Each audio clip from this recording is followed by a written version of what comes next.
To the story now, the African National Congress will hold a briefing today at Luthuli House in Johannesburg on the outcomes of their most recent National Executive Committee meeting.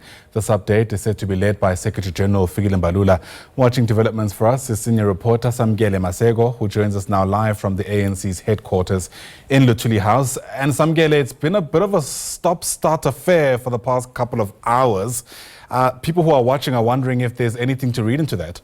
Indeed, and this press briefing was initially meant for 11 o'clock. It was moved to 12 o'clock midday today by the Secretary General of the African National Congress. They did deal with a number of weighty issues over the past weekend. One of the first and foremost was the economy, the state of the economy of the country, looking into the 30% tariffs being imposed by the United States of America. That was central to the discussions in the first 2 days of the National Executive Committee. Then ultimately they then went on to the NWC, the National Working Committee report tabled by the Secretary General, which looked into a number of issues such as the relationship of the ANC and the South African Communist Party, the SABC contesting elections alone next year, the local government elections, and ultimately the state of the government of national unity. There were a number of proposals brought on the table. One was to remove the Democratic Alliance. Others were to augment the government of national unity, to add other political formations in order to try and dilute the power of other political parties that were seemingly playing hardball when it came to the passing of the budget,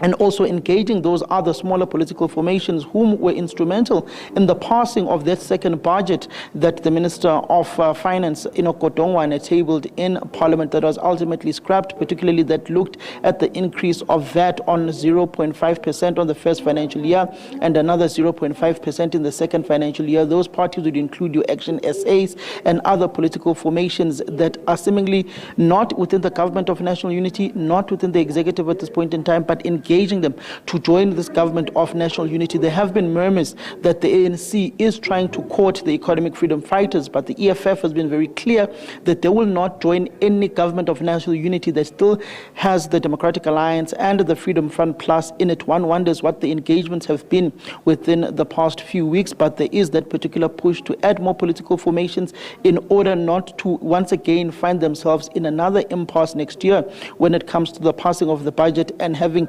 to negotiate with many other political formations, and you ultimately find yourself at a cul-de-sac.